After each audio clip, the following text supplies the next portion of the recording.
Welcome back to Comic Confidential, a pop culture podcast. I'm your host, Cade Moyer, and on this episode, I was actually joined by my normal co-host, Troy Spinner. Now, unfortunately, he isn't here to record the main intro because we have a little bit of a scheduling conflict this week. However, we do have a great episode of the 90s for you. I know we were supposed to drop the Luke Cage review, but we're going to drop that in a couple more weeks. We just have to do a little bit of housekeeping behind the scenes.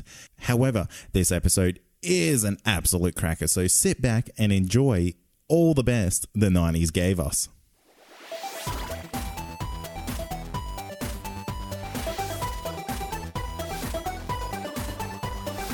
This week we're going back to the 90s, possibly the only other decade that could rival the 80s for its pop culture awesomeness. The 90s was a beautiful time to be alive, a simpler time, a more pure time. It was the era that gave us Kevin Smith and Cheez TV, the era where you either loved the Backstreet Boys or NSync, and the era where if you had a tamagotchi, you had already let it starve to death. Basically, the 90s rocked. But before we get too far into it, Cade, man, what does the 90s mean to you? Well, you know, the 90s is my childhood. Yes. Essentially.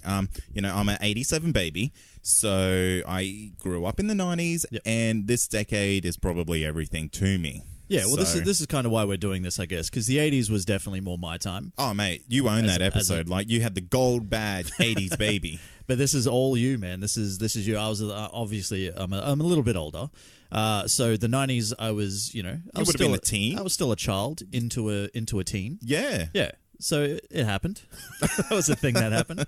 But yeah, so we're going to do this similar to how we did our 80s episode a while back. We're going to go through, we're going to talk about TV, we're going to talk about movies, we're going to talk about comics and toys, and they'll all be their own little individual segments and whatnot. I think so. Yeah, but the 90s to me, man, was a fantastic decade to be alive. Oh, absolutely. I mean, the movies killed it Movies killed in it. the 90s. Yeah, TV killed it. Comics, well, we'll get to that. We'll get to it all. Comics was a tough era. It was a bit of a tough era. But we'll get to all that sort of stuff. But let's talk about some TV, man. Not some TV, sorry. Let's talk about some movies. What do you got? All right. When I think 90s, I think of one man who rose to fame, and that is Jim Carrey. Jimothy Carey at his best. At his best. Yeah. Absolute best. I mean, Jim Carrey's really a bit of a no-show now, but he doesn't need to be anything now because he owned the 90s. He did. He owned the 90s like no one else. And then he started to get a bit more serious as he sort of headed into the 2000s Yep. and whatnot. And that's where he kind of took his turn of his career. But yeah, this is really where he came out of SNL and then just into the limelight. And we've got like movies like The Mask. The Mask was the first movie I ever saw at the cinemas, Troy. Oh, really? It was. Well, your first movie in the cinemas is technically a comic book movie. There you go. So how's that? I know. That feels pretty good. Not bad at all. I remember I used to collect stickers because stickers were huge in the 90s. I Yeah. don't know if you remember that or not. Stickers. Stickers. It's like you weren't cool unless you were collecting stickers. And I used to have like 1,000 The Mask stickers. Oh, nice. Yeah. And Is this for like your school books and stuff? Did you put like, or did you just have them? yeah, I remember they're like on my wall and shit. My mum wow. fucking hated that. I can imagine. But yeah, The Mask, man. Two things that I remember about The Mask is Jim Carrey at his weirdest, which is great. He did fantastic job. Cameron Diaz at possibly her most amazingness. As Absolutely. And this was her breakout role. well. It was her breakout role. So this movie also gave us Cameron Diaz. So that's good. That's a good movie. But for me, it's all about Ace Ventura. You can't go past it, can you? 1994's Ace Ventura, man. And Ace Ventura 2, which came out a couple of years later, or a That's year a later. sequel done right. Oh, 100%. And there are a lot of people that don't like Ace Ventura When Nature Calls. Really? And I'm like, are you crazy? That rhino scene.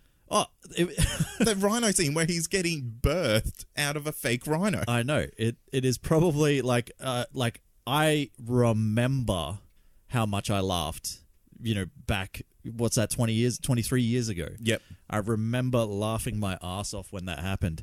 And then you've also got Dumb and Dumber with Harry and Lloyd.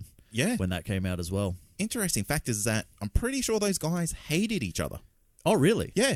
And that's why it took so long for Dumb and Dumberer, the sequel, to get made. Really? Because they just could not get on board with each other. Damn. Like, someone let me know if I'm wrong, but like, the chemistry that you see between those two is amazing. And the same kind of goes for when you think of Mike Myers in Wayne's World. He and the Dana Carvey did not get along at all. Yeah, right. What is going on with this? I think we need to start hating each other, Troy, and then we'll become so much funnier. We'll be so much better. Yeah, maybe. We're halfway there. Halfway there. Yeah. One of us hates the other.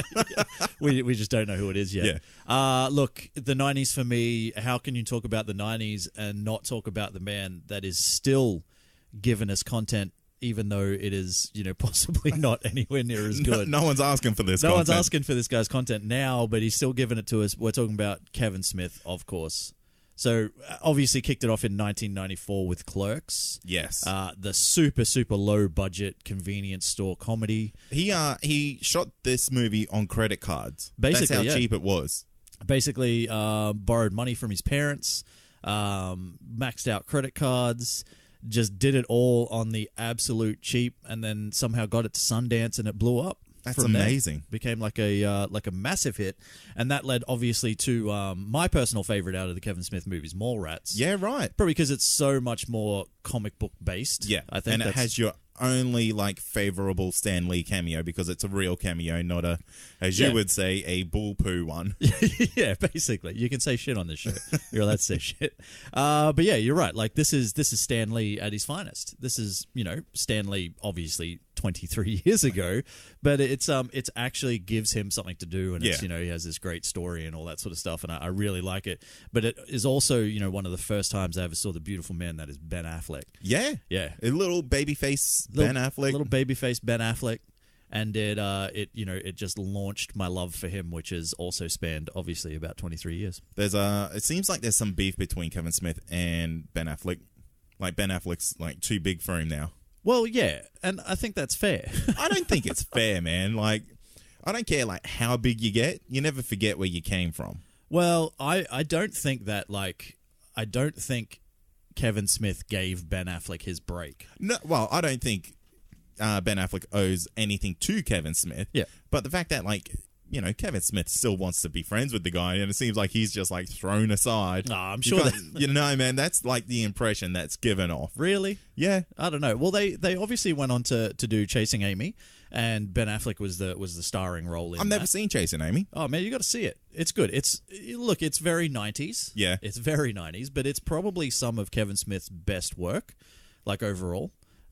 Story and whatnot and everything as well. And then they obviously did 99's Dogma, which is also one of my favorites as well. That's a fantastic movie. Yeah. Really, really good. Most famous for the Jesus statue. Oh, the Buddy Christ. Yeah. Absolutely. And, that you see that memed everywhere. Now, if we're talking about the 90s, Troy, we cannot talk about Adam Sandler. We cannot talk about him? We cannot talk about him. Okay. Yeah. Well, we'll move on skip then. him. But, Adam Sandler... The 90s was comedy, man. Yeah. The 90s was comedy and action. So, Adam Sandler had Billy Madison, which I watched the other night on TV. It was fantastic. No, it's still good. Yeah. I haven't seen it for a long time, but yeah. And you're watching, you're like, man, that's so 90s. But, the story's so stupid, a guy going back to school to prove that he can run a multi-million-dollar business. Yeah, well, but all the goddamn shit that Adam Sandler has done since hasn't watered it down for you? No, not at all. Okay, excellent. Yeah. All right. I still hold this up there as some of his best. Yeah, I would say so for sure. I would say it's probably, realistically, you've got to give it to either Billy Madison or The Wedding Singer, I would say. The Wedding Singer is his number one best. Yeah. I love that movie. It's so good. It's so good. So 90s, but also so 80s. Yeah. Yeah. I love it. It's look, honestly, this is the time where he reigns supreme, and we all know that he's had a massive fall from grace since then, and hasn't really been able to give us a quality. He gave us a couple of quality movies since then, more kind of dramatic turns, and but his comedy has sort of definitely gone downhill since then. But we're celebrating him in the 90s. Absolutely, and Netflix sees something in him because they threw $100 million at him to make 4 movies. Yeah, why? Have you seen any of them? Because I've seen one of them where he was a secret agent or something like that. They're shit. It wasn't good. They are goddamn shit. With David Spade in it. Yeah. That guy looks like he's had a hard last couple of 15 years since Spade, Joe Dirt. David Spade is 32. Is he? No. Oh my God. How could he be? But Yeah, he's had a rough life. Absolutely. I think that guy's been He's been living the Joe Dirt life. Oh, he's been hitting the Joe Dirt life. Yeah. Hey, look, 90s, Nick Cage. I want to talk about some comic book movies, so we'll get to that eventually. But we got to talk Nick Cage because this is Nick Cage's decade. Absolutely. There's another decade where Nick Cage absolutely killed it. Con Hair. Con Hair.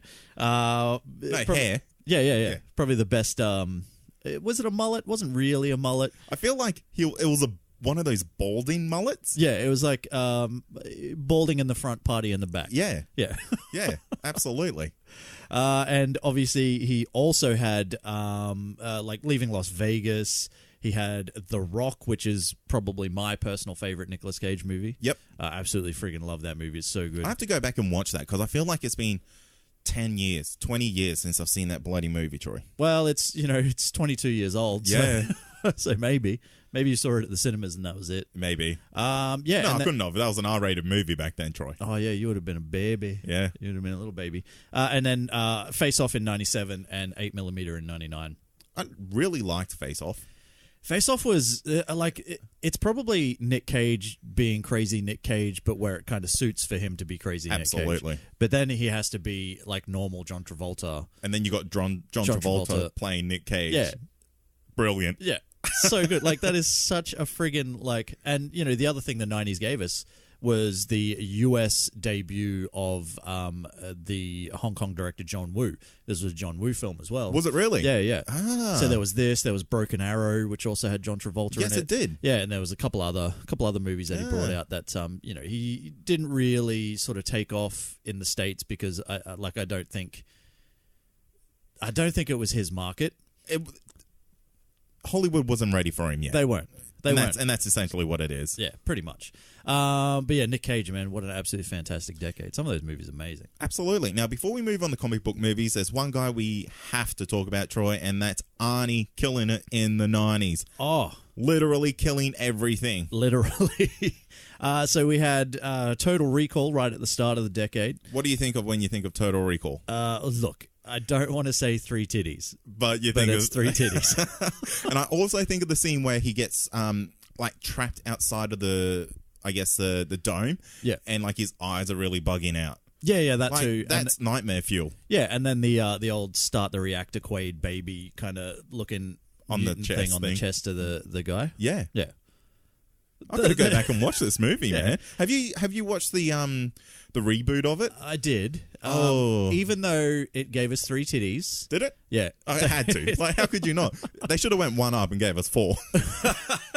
Yeah. I mean, it's a 2000s. Give us four titties. Yeah. That's what we want. I'm in the future, baby. Yeah, but it's not good.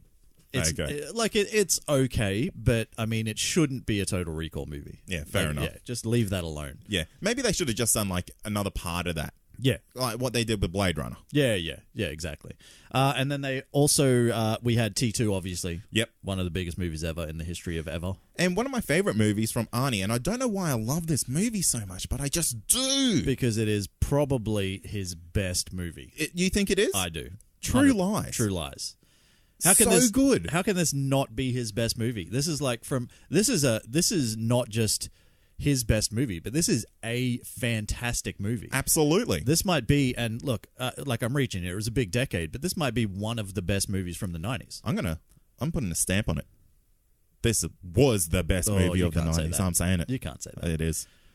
That's a broad Troy. A fighter jet flying next to a building. Oh, it's so good. That Harrier jet. Yeah. Just like the jump jet. Oh, man. So good. So good. Do it slow. Do it sexy. How can you beat that? You can't. Yeah, this whole thing, man. Honestly, this is one of my favorite movies. Jamie Lee Curtis was in it as well. She was absolutely fantastic. Tom Arnold was still good. He was. This is a movie that still proved that Tom Arnold could be good. Absolutely. And there wasn't much else that did that. So I feel like this is kind of Mission Impossible crossed with James Bond, but better than both. Yeah. It's just everything in this is like taken up to the next level. Yeah. It's just good fun. It's just such a good movie. Such a good movie. I'm going to go watch True Lies after this. Yeah, can we watch that? Yeah. Let's do that. We'll do that at some point. All right, now let's talk about some comic book movies. Because, hey, it wasn't necessarily the best decade for them. No, but it did kick off a couple of things. Yeah, it wasn't terrible. It is the decade that gave us Blade. Yes, it did. Which is still to this day a fantastic comic book movie. Definitely. 100%. I don't know how it's so underrated. Do you think it is, though? I do. I think it's underrated to the fact that people forget about it. Well, I think it's been overshadowed by the Spider-Mans and exactly. And now the MCU by the and stuff like that. Yeah. flashier movies now. Yeah, but you can go back and watch this movie, this 20-year-old movie, and it is still mint. Still mint. The blood scene in the nightclub. The blood rave at the start. So good. So good. It's amazing. This whole thing is good. And Blade 2 was good. It was fantastic. We won't even talk about Blade 3. Blade Trinity was, that kind of gave us, like, sexy Ryan Reynolds. Yeah. He was very young there. Well, he was a good, like 12 years old. Yeah, easy. What else did we have? We had one of my personal favorite. See, because I had a bit of a, I don't want to say a thing because that's weird, but I had a man crush on Brandon Lee, Bruce Lee's kid. Oh, right. And he was kind of big in the 90s, and because unfortunately he died. But he did The Crow. Yeah. In 1994, which Jason Momoa was looking to remake. Isn't he still attached to that? No, he has officially announced that it is done. Oh, okay. Unless they can get a story that does it justice. These are his words. Unless they can. This coming from Jason Momoa. Yeah. Okay. You're quoting this right, are you? Yeah, but it's more because he cares deeply about the character. And he wants to see it done justice. There was too many big words in the script. And this is the movie that basically, unfortunately killed Brandon Lee. Yep. So, it is what it is. And because of that, it's, not because of that, but despite that, it has managed to get like a massive cult following. Absolutely. Yeah. It's reached the ultimate of cult status. Yeah, yeah. So I absolutely love that. Now, one movie that I cannot believe was released in the 90s, and that's Men in Black. Yeah. This movie is amazing for a 90s movie. Kicked it off in 1997, man. Wow. You remember that? Remember the Men in Black song by Will Smith? Oh, who you doesn't still know all the remember words, don't you? Oh, it's the best. Yeah.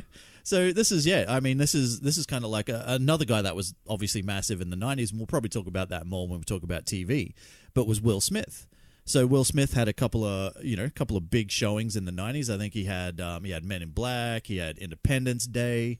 That was the one that really kind of kicked it off for him, I think, way back in 1996. That was at the end of The Fresh Prince. Wasn't this his charge into being the first guy to do 10 movies in a row that made over like $100 million domestically? Yeah. Yeah, it was I don't know. It was like this really weird record that is like overshadowed easily now. Well, it's not, though. That's the thing. Because, really? like, Tom Cruise had it previously, right? Tom Hanks. One of the Toms had it. It was Tom Welling. Tom Welling, Tom definitely. Welling had it. And Billy Elliot. Yeah. But, like, he did. He basically took the record with 10 straight domestic releases grossing over $100 million, which isn't easy to do, apparently. For a single actor, that's the thing. Like, you can get, like, you'll get 10 movies in a row that gross over $100 million. But to each feature the same actor and to consistently hit those numbers, it doesn't happen as often. Tom Cruise might have taken it back. I don't know. That dude, well, he did The Mummy. Yeah. Let's move on. Don't forget that at the start of the 90s, we also got Teenage Mutant Ninja Turtles. I don't know why you love this movie so much. Are you serious? I don't know. Okay. The first one is good, but the rest are like poo. Secret of the Ooze was good. We got Bebop and Rocksteady in that. Yeah, okay. You're too young. You were too damn young to remember it. I was too young to like... You were 3 when this goddamn movie came out. What do you know? You shut your damn mouth. I apologize, and I'll respect my elders.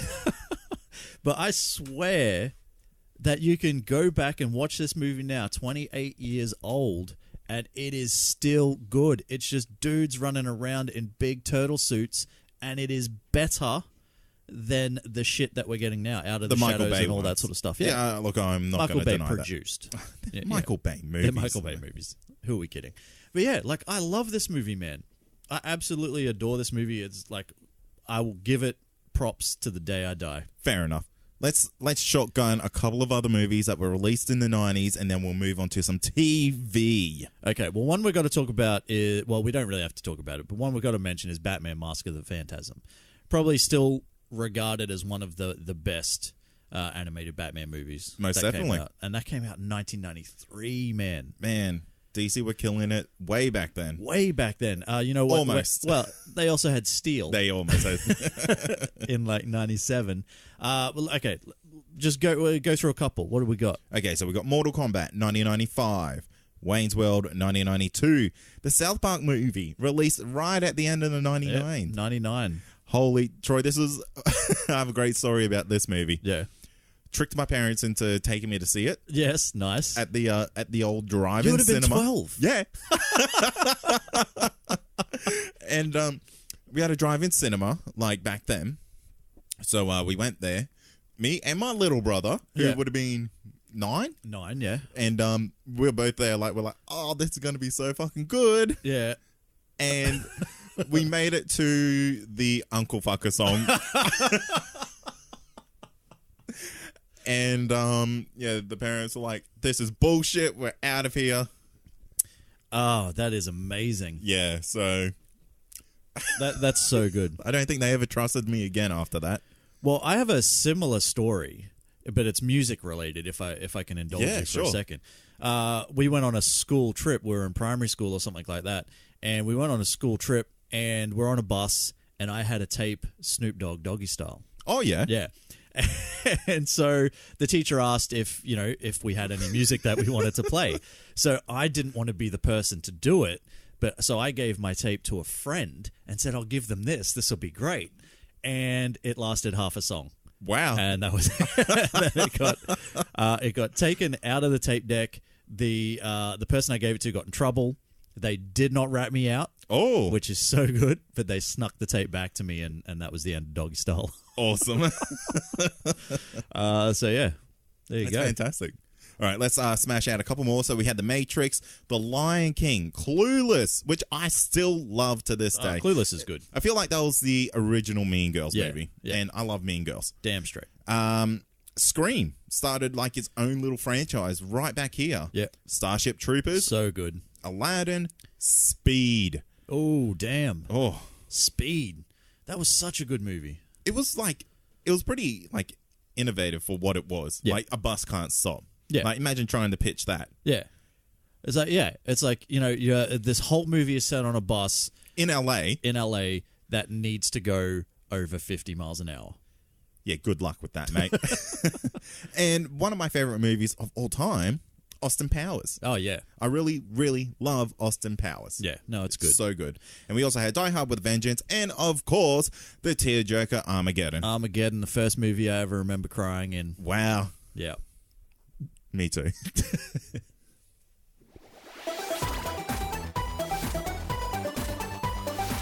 While the 90s may have been great for movies, Troy, Yeah. it was also amazing for TV shows. Wasn't it? Oh my goodness. We were just like making up our little list a little bit earlier on in the week, and it's like, what about this show? What about that show? I reckon we would have had close to about 100 TV shows on our list.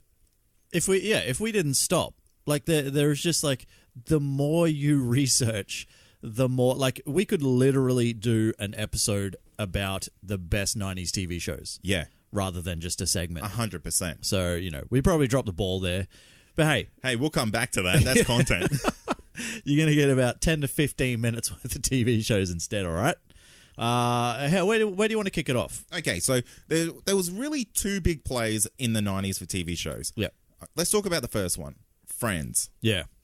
I'll be there for you, Cade. Yeah? Yeah. I'll be there for you too. When the rain starts to fall. Clap, clap, clap, clap. Yeah, I'll be there for you when you've got the clap. That's fine. Yeah, wow, thank you. Yeah, so, Friends really dominated the 90s. And, I mean, if you weren't watching Friends, you had no friends. Yeah, exactly. Now, the problem with Friends, right? Now, I don't want to get into bad stuff. Oh, wow. But Okay. the problem with Friends for me is it doesn't hold up. No, that's fair. Like if you go I back would never and watch go it now. back and watch it. So when we did the episode with the countdown, Yes. when we did the crossover episode with that, and our top 10 pick, our number 10 pick was Anchorman, right? And the whole thing with that is the whole reason why we even put it in our pop culture defining list is because it kind of changed the way we saw comedy, right? Now you go back after everything that we've been given and the shows that we have now and like The Office and things like that, you go back and this type of comedy, it just doesn't sit. Yeah, it's hard to go back and actually think that this was a comedy show. Yeah. And that's the problem with it just doesn't hold up. But there are still, bits and pieces that are funny, but like, It's situational humor. Yeah, and I guess, well, situational comedy, perhaps. Like a sitcom. Hey. Hey? But like there are still plenty of things to love about the show, and you cannot talk about a 90s like you can't have a 90s episode without talking about Friends. Of course. So, it is what it is. It was great in its time, but I just think it's a little bit dated. I have a question for you, Sure. and it's the only question anyone cares about when it comes to Friends. Right. Were they on a break? Was it okay for Ross to do what he did? I say yes. I say yes. I say they were on a break. They were on a break. I say it's totally cool. I got your back, Ross. Yeah. Sorry, Rachel. Sorry, Rachel. I'm sure she was playing around. Yeah, probably. She was the off 90s. having her fun. Yeah, it was a different time. And she also had the most defining haircut of the 90s. Oh, yeah. Like when people literally went I want the Rachel. Yeah, I want the Rachel. Like no one was going in saying, give me the Ross. Yeah. I'll have just a bit of a Chandler off the top and a bit Joey at the back. Yeah. Yeah. No. Not at all. Didn't happen. And the other one obviously is Seinfeld. Yeah. Yeah. Which, look, technically started in the 80s. It was 1989. But it did dominate the 90s. I think it went all the way through, didn't it? Pretty much, yeah. Yeah. Yeah. Took up the whole thing almost. Damn. Yeah, but look, honestly, that show is about as 90s as it gets. 100%. The fashion. Well, everything. Seinfeld wears mum jeans. She wears mum jeans, white trainers with the mum jeans. Yeah. Has the shirt tucked in. Yeah. But it was I've never been the biggest fan of Seinfeld. Fair enough. I know you're a much bigger fan than I am. But I can see why it was enduring and why it's lasted. And, most of those people have, never had to work again. But definitely. Yeah. Except for maybe Michael Richards, Kramer. Yeah. Yeah. He did. Oh, boy. That's a dark tale. Careful. What I would like to talk about, though, is The Fresh Prince. So good. So good. Bad moment to bring it in, but Fresh Prince was amazing. If there's a TV like intro that is always the Fresh Prince. It's the Fresh Prince of Bel-Air theme song, man. Everybody knows that. But this whole thing, like this was this was Will Smith when Will Smith was dead set near destitute. Like he was basically, borderline homeless. Absolutely. And then, this thing kind of kicked off and, became this huge thing and lasted like 6 seasons, I think. And this made fluoro popular. Oh, yeah. 100%. Like this, I genuinely believe that. This invented a style. It couldn't have been like just hip-hop culture in general. No, it was just the Fresh Prince. Just the Fresh Prince. But this show was so good, man. Everyone knows the Carlton dance. Oh, yes. Yeah, right? It's like it's still as iconic now as it was back then. Fresh Prince of Bel-Air is like such a good show. I mean, they touched on some real issues as well. Oh, man, it got real deep. I remember seeing episodes like where Will is like saying like, "Why doesn't my dad love me?" Yeah, it's like, man. Oh, you mother effers right in the feels. Yeah. Like it got deep. It touched on some big issues, but it was still hilarious at times as well. Definitely. And this is a show that, in my personal opinion, you can still go back now because I have done it like relatively recently. You can go back and you can check it out. Yeah, definitely. Yeah, and it's funny. It is hilarious. This is a humor that holds up. Yeah, for sure. I got 2 words for you, buddy. I spoke about them briefly in the intro. Okay. Cheez TV. Oh, man, the staple of every kid's morning. Like, forget breakfast. Yeah. You used to wake up early just to catch Cheez TV. Yeah. And there was that disappointing moment when you woke up a little bit too early and you had to watch the Australian aerobics. Oz aerobics. And, it would have been a very confusing time for some people because, like, those women were wearing next to nothing. Yeah. It was the 90s. Well, yeah, like they were, it was all out there. Yep. And it's like, hang on, what's this feeling? Yeah, what's going on here? I wanted some cartoons and some Cheez TV action. Definitely. But look, for those of you who didn't grow up in Australia, who are listening to this show, Cheez TV was basically like our our kids' morning kind of breakfast show, and it was like there was a couple of hosts, Ryan and someone, the other guy, Ryan and Travis? Steve, whatever his name is, and yeah, they were just a couple of like teenage boys that like hosted this thing, and they were like pretty funny, and they'd have little skits and whatnot, and then we'd get like cartoons and shit, and it was great. The production quality was like really, really low. I remember it, but you weren't there for them. You were there for Dragon Ball Z. You were there for Sailor Moon. You were there for whatever else was on. Yeah, for sure. So yeah, but Cheez TV. If you grew up in the 90s as a kid, you know exactly what we're talking about. Damn it. Now, one of my favorite shows of all time, The X-Files, dominated the 90s. I really don't need to go into it again. I think I've have like about 100 on-air minutes of me talking about The X-Files. Yeah. So let's move on to... Now, this is a show that I loved. I bought every season on DVD, Troy. Yep. And that's that 70s show. Oh, really? Yeah, I really dig this show. When did that come out? That was late 90s. Yeah, just snuck in there. Yeah. Nice. 1998. 1998. There you go. Damn. Yeah, I never got into it so much. But I can see, it obviously gave us Ashton Kutcher. Oh, yeah. It gave us Mila Kunis. Woo. It gave us the other people that are also in that show. That's right. It gave us Venom. It gave us Venom. Topher Grace. That's the guy's name. It gave us Red, the dad. Yeah. Who I think was like one of the RoboCop people. He wasn't actually RoboCop, but he was one of the bad dudes. Yeah, he was the villain in RoboCop. Oh. So, I get it. He did get melted by a lot of acid. Yeah, he did. Spoiler. Yeah, if you haven't seen it, that happens. Yeah, but I get the appeal. It was pretty funny at times. But I got 2 words for you. Okay. Well, no, I want to ask you a question. Do you like creeks? Oh, do I? Do you like Dawson's Creek? I love Dawson's Creek. Oh, man, this was my show. It was your show? This was my goddamn show, and I don't care who knows it. John Wesley Shipp. John Wesley Shipp? Oh, my God. The man was amazing back then. He's amazing now as Jay Garrick. Yeah. He's like the buffest man in the world. He was jacked then. He's jacked now. He hasn't stopped being jacked. He's got the widest teeth in the world. He does. There was a Jack on the show. Oh, was there? Yeah, there was a kid called Jack. Wow. That's a thing. And he was more jacked than Jack. Yeah, but this was all about Dawson, Pacey, Joey, the other one. Made me realize I had a very mediocre teenage life. Oh, man. This was this was kind of this was the first real show that came out that had teenagers being way more adult than teenagers have any right to be. Absolutely. And talking to each other like, hang on. No, what? Yeah. What'd you say? I'm not following right now. This is not how kids talk to each other. That's way too deep, man. Now it's all lits and fams and AFs. What happened, Troy? What happened? But yeah, no, Dawson's Creek, man. I absolutely friggin' adore that show. And currently, my partner is revisiting the creek. Yeah. She's going back through going for a dip. She's going for a dip in the creek. It's on Stan, so she's going back and revisiting all the seasons, which I just happen to be there when it's on. Oh, how terrible. Not loving it, but I am.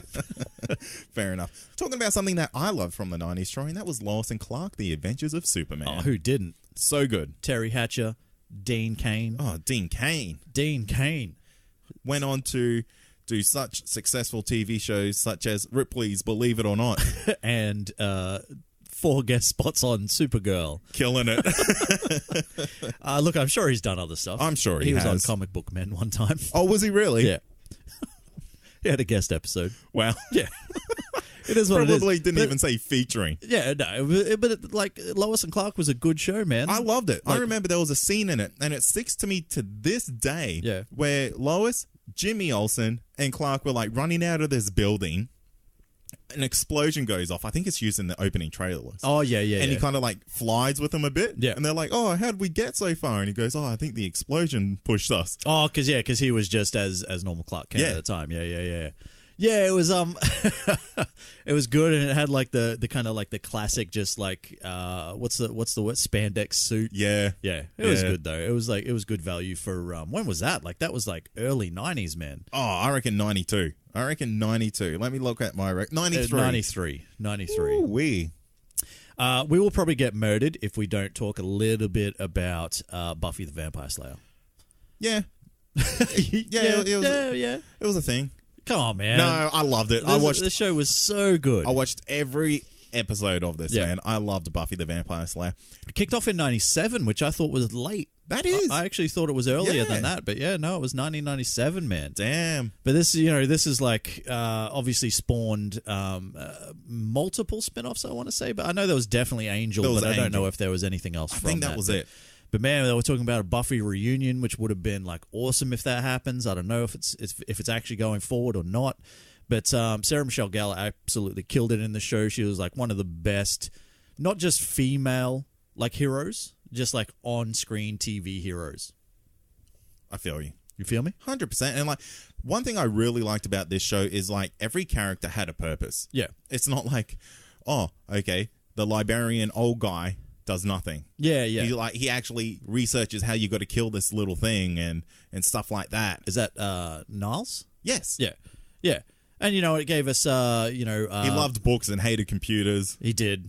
It was the 90s. Do you know what he's we were all reasoning? scared of computers. Yeah, it was nearly Y2K, man. True. Yeah, but Buffy the Vampire Slayer, man. Joss Whedon at his absolute fantastic best. So what more can you say about that?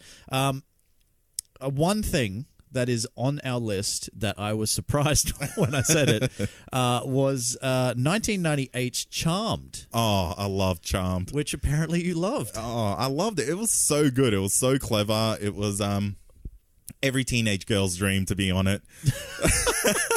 Apparently every teenage boy's dream too. Could you blame a teenage boy for not wanting to go on to Charmed? Oh, I don't know, man. I don't really like... I mean, who was it? It was like Shannon Doherty. Yep.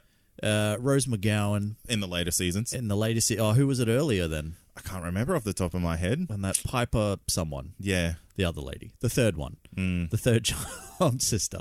I can't remember who it was in the early. Maybe someone out there can tell us. Hey, if you're out there and you're a Charmed fan, who was the early Charmed sisters? But yeah, I remember she got killed off at the end of one season, and they're like, "Oh, we need 3 to be Charmed." And they just found another. No, one. they had like a half sister or that's a cousin right. or something. Yeah. I do remember that. Yeah. So that's how they shoehorned her in, and you know what? It was good. It worked. It worked well. Well, the show took off from there. It absolutely did. That's the Charmed you know. That's right. Well, that's the Charmed I know anyway. Yeah. And it's getting rebooted. Yes, that's right. Yeah. I can't wait. You're as excited 20 years later as you were back then. Absolutely. Still a little teenage girl at heart. I guess one last thing before we wrap it up. We're nearly at the 15-minute mark. We promised ourselves we would keep it to a maximum of 15 minutes for TV talk. But we do need to talk about Batman, the animated series, because it is still classified as one of the best Batman things out there. Some of the best Batman stories. Still a very loyal following to this TV show 100%, today. yeah. And we're talking like 26 years later. Yeah. And people still get into this. So what do you think of like the very slender looking, sharp angled design of the Batman? It was very old school. Like it was very like Batman noir almost. Yes, and definitely. I think that kind of really like that suits the character, and that's fine. I like my stuff a little bit more modern, obviously. But it is what it is. It's still it still holds up. The stories are still good. You had Mark Hamill's Joker. Yep. I think it was either Mask of the Phantasm or it was this series that spawned the character Harley Quinn. So she actually started off in the... I think it was this. Yeah. So I think she started off in the animated series first and then became a comic book character. Definitely. Yeah. But we're going to talk about that a little bit more in our next segment. Comics.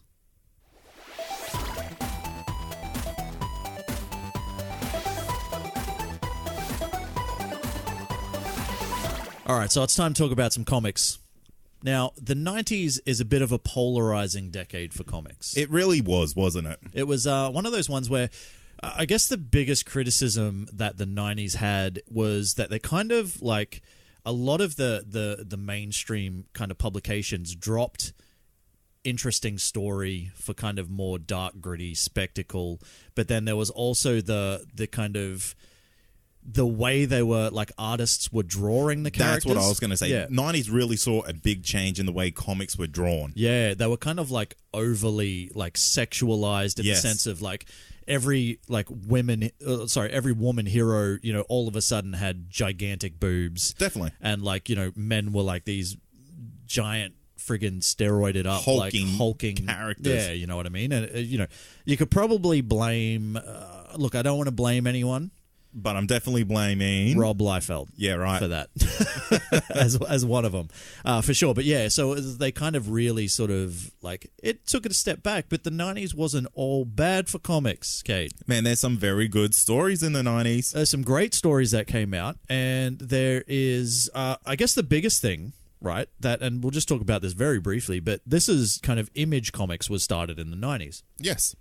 And that was where a couple of, basically, top-level creators said, fuck it, we want to do our own thing. We're tired of being restricted to what, say, Marvel or DC and, are telling us we can and can't do. Yep. So they, Todd McFarlane and a bunch of others, went and they created Image Comics, and they kind of just let the creators have free reign over whatever they wanted to do. And because of that, we got Spawn, and we got a whole bunch of other different things that came out. So that's probably one of the best things we can credit the 90s for. Definitely. Which is good. What else came out in the 90s? So, Kingdom Come came out in the 90s, Troy. And we were just talking about this before we started recording and kind of trying to remember what Kingdom Come was. Yeah, it's been a few years since I've given it a read, but it's such a good story. But for me, Kingdom Come is the pristine Alex Ross artwork. Absolutely. This is artwork that you would put up on your wall. Oh, hell yes. You could have this out, display it, and you're going to be like, hell yeah. The whole the whole team shot. Definitely. If you could have a giant banner of that up on your wall, if you had a partner that would let you do that, that would be you'd do it for sure. 100%. Yeah. Easily. And it's a really fantastic story. We got a much older Justice League kind of going on. We got the little scallywags being rat bags and millennials. The millennials. The 90s millennials. And nothing wrong about millennials, and that's not what I'm saying. I'm saying they're just the younger generation. Oh, okay. Okay? Just so we're clear. Maybe there's a sub-branch of millennials. Yeah. Naughty ones. The naughty ones. Yeah. And that's what these ones were. And, the old guys had to come back in and kick some bum and put it back into line. Yeah, and they did. They did it. Big time. If you haven't checked out Kingdom Come, Matt, get your hands on it. I've got a hard copy somewhere, but I haven't read it for a while. Yeah, it's right. just sitting on my shelf. Damn. So, yeah. Get back into that, I need to get back into it. Another thing that kicked off in the 90s was Preacher. Yes. By Garth Ennis. I'm about to start this whole series. Yeah, which, we've spoken about this plenty of times on the show. We don't need to, get too much into it. But obviously still very much kind of a thing today because we've got the Preacher series and all that sort of stuff. And Seth Rogen and Evan Goldberg picked it up and wanted to make something out of it. But this whole Garth Ennis and Steve Dillon kind of 90s team up for Preacher. And, they went on to, team up for Punisher. And they did, a bunch of other stuff together. This was great. You can't this is that kind of that really adult, ultra violent, sort of thing. And I didn't actually get into Preacher in the 90s. I only got into Preacher recently, more recently, yeah. But I had a friend back in the 90s who was telling me he was he's probably my biggest comic book friend. Yeah. And he was saying back in the 90s, it's you got to get on this comic, and I'm like, yeah, I'll do that. I wish I did, man. I wish I had decades later. Yeah, I wish I had 20 decades, Wow. 2 decades worth of Preacher knowledge in me. Yeah. Well, Troy, the 90s also gave us the historic event of the death of Superman. Indeed. It kind of fucked up superhero deaths forever. Yeah, this is do you reckon this did more damage than good? Look, because I think the story was fantastic, but I think because it was it obviously led into the return of Superman, right? That was kind of what ruined it. So the fact that they had this massive death and they're they didn't just fucking kill Superman, did they? Oh, wait. Yeah, they did. You can't do that. That's not a thing. And they realized, oh, shit, maybe we can't do that. Let's bring him back. Do you think that's what the case was? I don't know if it was necessarily, the case, but I think, they might have always had it planned. Yeah. We're not going to kill off our friggin' flagship character. But once they brought him back, it opened the doors for just it was just a flood wave of heroes dying and then being reborn and stuff. Absolutely. And it didn't matter anymore. But this also gave us a really cool version of Cyborg Superman. Yeah, in the process in between the death and the rebirth of Superman. Well, Cyborg Superman was created in the 90s. Like, it was created specifically for this story. Very much a 90s character as well. Definitely. Now, as was Doomsday. Yes. He was created specifically for this, which is, like, think about that. And we're getting an animated movie of this. Yeah, This year. well, I feel like they've kind of already done it. I thought they already did this. But I think this is I think this one that's coming out is more accurate to the comics or something, Okay. or like to the original story or So something. they're like that. rebooting a reboot. Yeah, Cool. basically. I like it. This is where we're at right now with content. It's just non-stop, just rebooting reboots.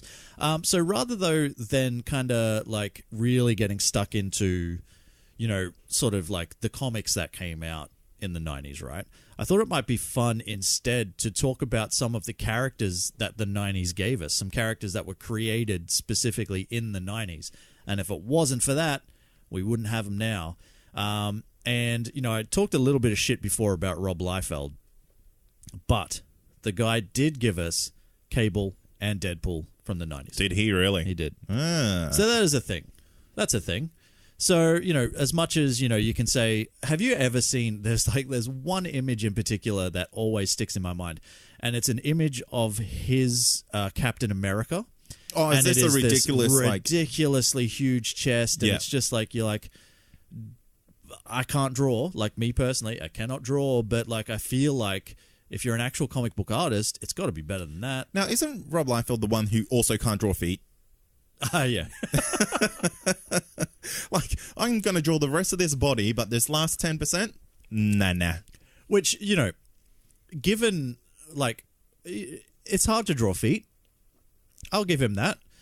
If I was to draw characters, I would draw them, and every one of them would be standing behind a rock. Yeah, fair call. Or like behind like a table a wall or something like that. Yeah, 100%. Behind some bushes. There would never be like a full body shot. That's you would fair. Never see the feet. But yeah, so it did give us Deadpool and Cable. Another character created by Mike Mignola back in the 90s was Hellboy. Oh, really? Yeah. Ah. Which some awesome comics too, obviously, right? So if you haven't read the early 90s Hellboy stuff, go back and find it if you can. I'm pretty sure it'd be on like Comixology or something like that. You'd be able to get it. But yeah, Hellboy was created in the 90s. There you go. Yeah. Let's go from one red character to another, Troy, and that's Carnage, also made in the 90s. Damn. Well, there you go. Just a couple of red boys tearing up the town. Painting the town red, you would say. A couple of red boys. A couple of X-Men. A couple of my favorite X-Men. Yes, absolutely. Gambit came Yeah. in the 90s. Throwing his cards around. Just someone thought, hey, you know what would be cool? Playing cards. Playing cards. He's got a bow staff and some playing cards. I still don't get on with this character. How do you pitch that? You don't. But it works. You just do it. I And hope absolutely it sneaks through the editors. I absolutely love the character of Gambit. It is someone that I remember fondly from my youth. Yeah, right. But also Bishop is another one. Yeah. Yeah, the mutant Bishop. Big fan. Yeah, right. Big fan. Similar to Cable in the sense of like he's like a bit of a time traveling mutant and stuff like that. Cool. But yeah, I always had a soft spot for Bishop, the character. Well, DC also had some pretty good characters, Troy. It had Bane, Yes. which is now iconic, like one of the most iconic Batman villains of all time. Well, Nightfall was a comic that also came out in the 90s, and that was like basically the whole storyline where Bane breaks Batman's back. So he was already introduced prior to that, but that was kind of the thing that really sort of skyrocketed him. Definitely. And he's kind of like been treated like as a bit of a freak show, in between and stuff like that. But that comic in particular shows you just how like dangerous a villain he actually is. Absolutely. We also had Steel. Damn. Mentioned previously in the movie section of this episode. Yeah. Steel has actually just made a return back into DC Comics. Nice. So, the character disappeared for a good 15 years there. Yeah. I don't think he was gone for that long, was he? I think he was gone for the entire 52 run. Oh, really? I think so. Oh, damn. And the new 52 run was a long run. Look, I struggle to, unfortunately, now see Steel as anything other than Shaquille O'Neal. Yeah, it's so difficult, isn't it? Which is unfortunate for the character, because the character's pretty cool. Yeah, this is essentially Lex Luthor's, war suit remade. Well, yeah, I mean, like John Henry Irons was just like, it was a blacksmith. Yeah. And he's like, you know what? I'm going to be a superhero. And he made this steel suit. And then Shaquille O'Neal came. Yep. Oh, wow. We should review that movie one time. Oh, 100%. Yeah? Yeah. Oh, Let's do it. I definitely want to do Let's that. put it on the list. And one of my favorite characters, Bart Allen. Oh, nice. Yeah, created in the 90s as well. Why do you like Bart so much? It's just different. Yeah? Yeah. Cool. Anytime there's a new Flash story, it's always good. Yeah, true. So But there seems to be one every other day. Oh boy, if you're on the Flash comics at the moment, you would not be happy then. Oh, really? There's about 18 extra Flashes. Oh, for fuck's sake. How many do you need? More. All of them. There was All this does is give the Flash TV show more shit to do. Yeah, it's kind of like, hey, if the comics can do 18 speedsters, we can do 18 speedsters. Well, I have something bad to tell you. I reckon in this new season of The Flash, we're going to get something new. Because in the comics, there is now more forces. Oh, so not just the speed force. Yeah, there's also the strength force and things like that. So that's coming to a CW show near you. Oh, yeah, I can't wait to see what comes out of the fucking strength force. Yeah. I mean, it might be cool. It could be cool. Who knows? Let's just run through a couple of others that also happened to make their debut. Squirrel Girl came out. Defeats Thanos. Spoilers. Yep, that's a thing that happens. Valiant's Archer and Armstrong was also created then. We spoke about Doomsday. That's a thing. The Max is another pretty cool character that came out in the 90s. Pretty cool, very kind of weird comic. Because it kind of crosses the line of what's real, what's not. Yep. But pretty good. I kind of enjoyed it. Omega Red, that happened. Not the Red Tornado? Not the Red Tornado. There are a lot of X-Men characters that came out in the 90s. It was a good year. It was a good year. It was a good year. And who else? Did we speak about Spawn? Yeah, we did. A little bit. We said it was created. Image was created in the 90s, which gave us Spawn. Who else we got? Bloodshot. There you go. That's it, baby. That's it. That's comics.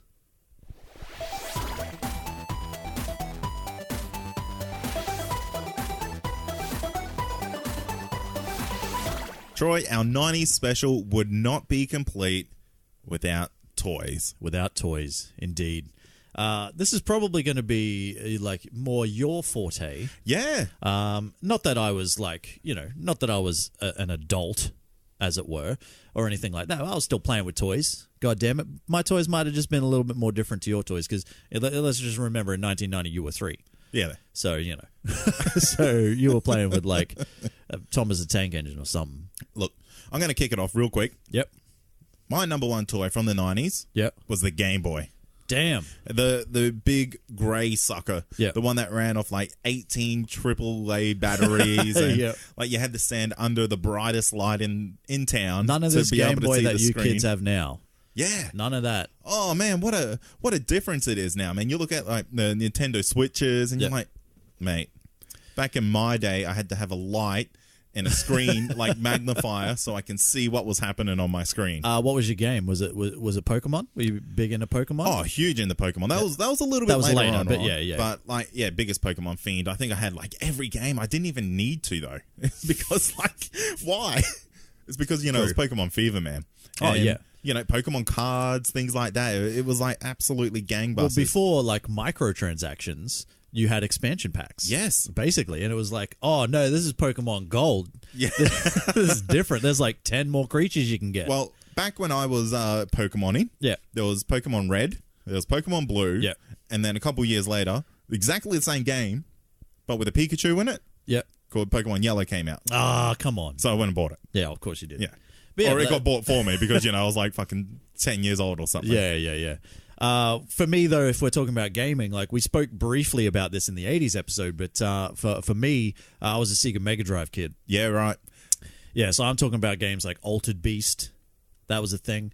That was a thing where, did you ever play Altered Beast? No, because I was a Nintendo boy. Yeah, some of these games cross over. Yeah. But Altered Beast, you basically just kind of you roll along, and then you fight some people, and then you get a level up, and you become a beast.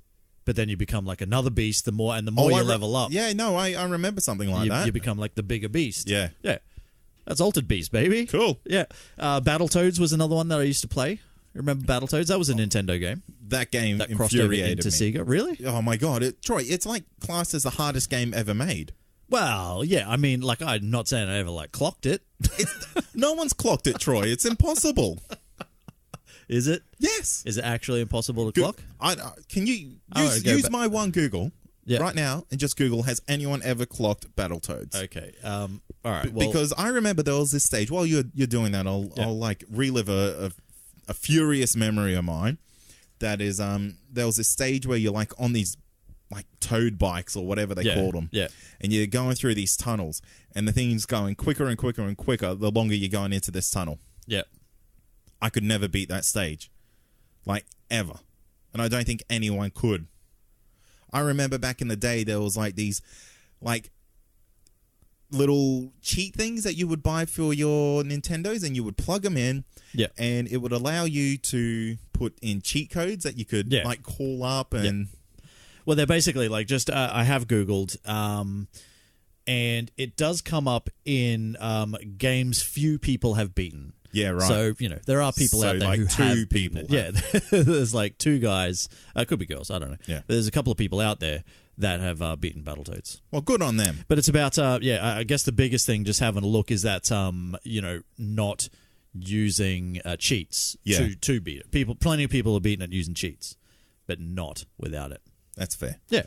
So there you go. That's the thing. Battletoads. Anyway, sorry to bring up that bad memory for you. Oh, some PTSD going on here. But it was all about the OG Mortal Kombat. Absolutely. This was the thing. This was the game back in the day. It was a movie as well. We didn't talk about it.